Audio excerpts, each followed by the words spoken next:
stabilizes the body. Then comes the pranayama, by which we can control our mind. Pratyahara, dharana, dhyana, samadhi. And Ayurveda, being a medical science, this is in Charaka Samhita, we can see the Ashtanga Ayurveda.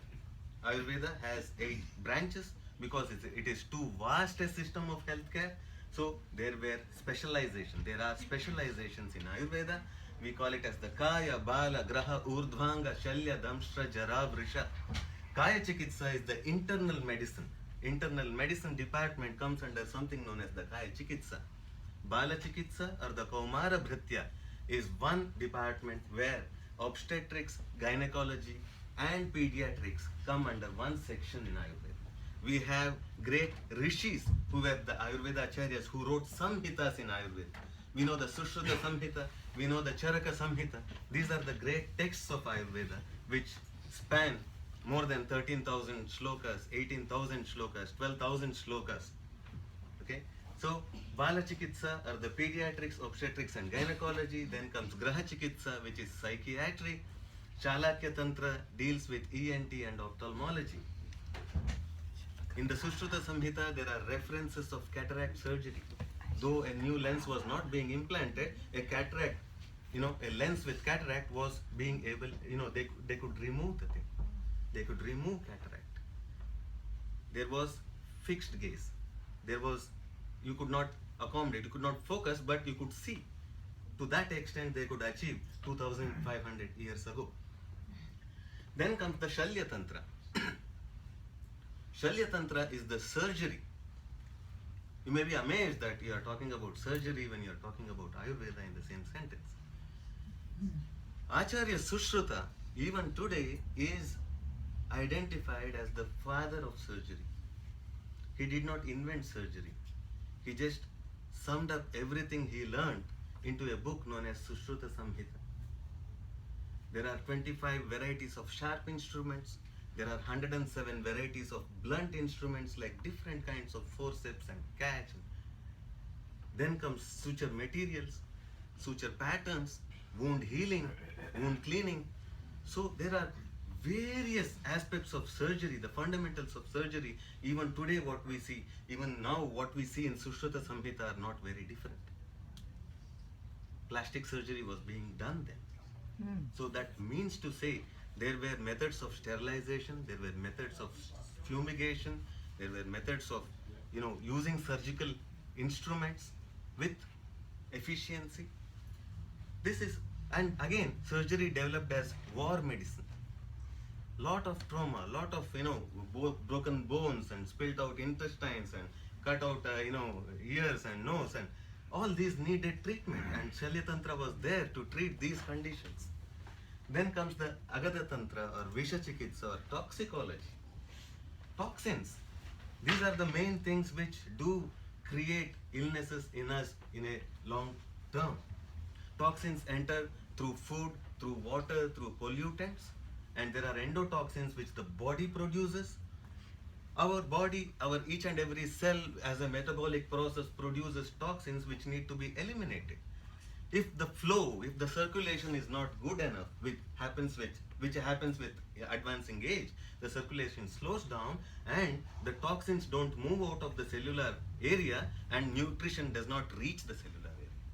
You are suffocating nutrition, it does not reach the deeper tissues, toxins don't move out of the deeper tissues. What happens? There is accumulation.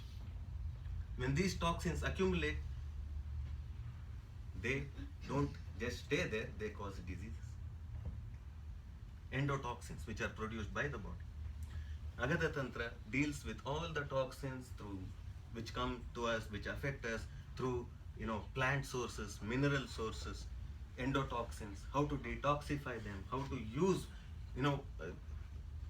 some toxins can be used as medicine. We do, modern medicine does it. So it can be used as medicine, and how to detoxify the system, these are dealt with something known as Agada Tantra in Ayurveda. Then comes the Rasayana Tantra. It's very interesting. Geriatrics, science of treating old age or aging disorders. we cannot call them diseases, because it is the rule of life that the body ages. And as we advance in age, our body does not produce the same fund of enzymes and hormones like it always used to. So what do we need to do when the body does not produce any more, or when it produces very little of the hormones or enzymes? We need to identify that and supplement it from outside. If we don't supplement it from outside, what happens? Our body starts adapting to whatever little fund of hormones are there. You slow down, you reduce your range of activities. But if you can supplement beyond a certain age, you can go on with a much better levels of energy and much better health. Then comes Vajikarana, which is the reproductive sciences, which deals with infertility and sexual health. And so these are the 8 branches of Ayurveda. Just a glimpse of what Ayurveda is. Again, as I mentioned, Vata, Pitta and Kapha systems. If the Vata gets deranged, we have a gamut of diseases which are having an umbrella term, degenerative disorders. It can be macular degeneration, it can be degenerative osteoarthritis. Degeneration need not happen only with age, it can happen with faulty nutrition, it can happen with bad digestion, it can happen with extra overactivity, abusing our physical body and the mental self. Vata systems create the degenerative disorders. Pitta system, if deranged, create the inflammatory disorders. Vasculitis, retinitis, sinusitis, whatever ends with itis, the suffix itis, is inflammation. And Pitta is responsible for that. If you start dealing with individual itis, you have to go through hundreds of departments. If you start treating the Pitta system, all this reflection as itis will start settling down. Ayurveda deals with how to treat the conditions of deranged Vata and Pitta. And now coming to Kapha. Have we heard about this term autoimmune disorder? Yeah. It's a huge, probably the biggest list of diseases come under autoimmune disorders today. And they say the immune system becomes overactive and starts, creating inflammation in the system. Why would our body create a situation where our immune system is killing us? Our security staff should not be killing us. So what's going wrong? And in the modern medicine, the only method to treat these autoimmune disorders is suppressing the immune system through steroids and methotrexate and various immunomodulators or immune suppressive agents. This gives rise to many more diseases in the future. It's very difficult to deal with. In many areas, Ayurveda and allopathic system are very similar, but here we strongly disagree with shutting down the immune system in the name of managing autoimmune disorders. These disorders are very serious, very, very serious in nature. It can be simple thyroid, hypothyroidism, or it can be as complex as cancers. All are coming under the autoimmune disorders. Skin diseases, various, you name it, you have it. It's such a big gamut of diseases. So in normal course, what happens if the toxin is there in the circulation? The immune system starts firing at the toxins and metabolizes it, and the toxin cannot show its negative effect on the system. But under stress and under faulty dietetics, improperly metabolized or improperly digested molecules which are derived from the intestines enter into the bloodstream even before they are properly digested. In Ayurveda, we call it as ama. These toxins, which are originated in our intestines, because of improper digestion, improper lifestyle, and improper handling of our day-to-day life, these toxins, these molecules enter into the bloodstream and go into circulation. They are so tiny, they are so small, they are so, by quantity they are so minimal that they keep circulating in the system without causing any disease.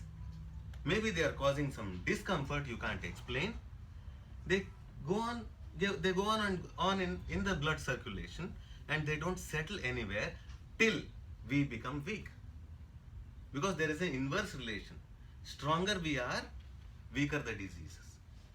Weaker we become, stronger the effect of disease causing agents. So what happens with stress, with advancing age, with pollution, with too many factors which make our body weak? These toxins gain strength. And gradually, when the body weakens, these toxins start settling down in the weaker tissues. It causes a tissue toxin bond. You can't identify where the toxin ends and where the tissue begins. So, when the buildup is adequate enough, alarming enough, then the immune system wakes up. These toxins, for decades, they are in circulation, they neither get metabolized, nor they are food, nor they are sufficient enough to, move out of the body through urine, stool, or sweat. They are there. It can be free radicals, it can be toxins, you name it. Whatever name you give it, this is the role of toxins in the body before they settle down. And when they settle down, they form a tissue toxin bond. And when the tissue toxin bond is formed, disease is formed. Depending on where it is happening. If it is happening in the pancreas, it can be pancreatitis. If it is happening in the kidneys, it can be nephrological conditions. In skin, it may be dermatitis to anything like psoriasis. So these toxins settle down, and the immune system recognizes them a bit too late. Because our system never knew whether they are helpful or harmful, or they are just around, loitering around. So when it is too late, the immune system starts firing at this tissue toxin bond. The intention is to fire at the toxins, but there is collateral damage. Because we don't have, the modern system of healthcare does not have methods to separate or dissociate the tissues from toxins, they recommend suppressing the immune system. You do nothing about the toxins, but you are suppressing the immune system. There is a terrorist in the public space. If you fire at him, there are many more public who may die. So ask the system to shut down. Is it a cure? No. Will it solve the problem? No. It will be terrible later. So, shutting down the immune system is not an answer. What needs to be done? If the immune system is shut down, it results in more inflammation and it opens up doors for iatrogenic disorders or diseases which happen because of suppressed immune system. In Ayurveda, there is something known as Panchakarma or Shodhana. Ayurveda is being photographically represented by massages and Shirodhara and other feel-good stuff. That's not even a speck of what the science of Ayurveda stands for. It's very sad. If someone said yoga is about yogasana, how wrong we are. Without going into the bhakti yoga, or jnana yoga, or karma yoga part, if you only do yoga as asana, it is not wrong, but that is not all. Yoga is the path. So, likewise, Ayurveda is a deeper science. We have methods known as Panchakarma or Shodhana, by which the tissue toxin bond can be gradually dissociated. It takes a lot of effort, it takes a lot of time and patience, but it can be done. So once the tissue toxin bond is dissociated, what needs to be done is use suitable methods, choose suitable exit routes to flush these toxins out of the body.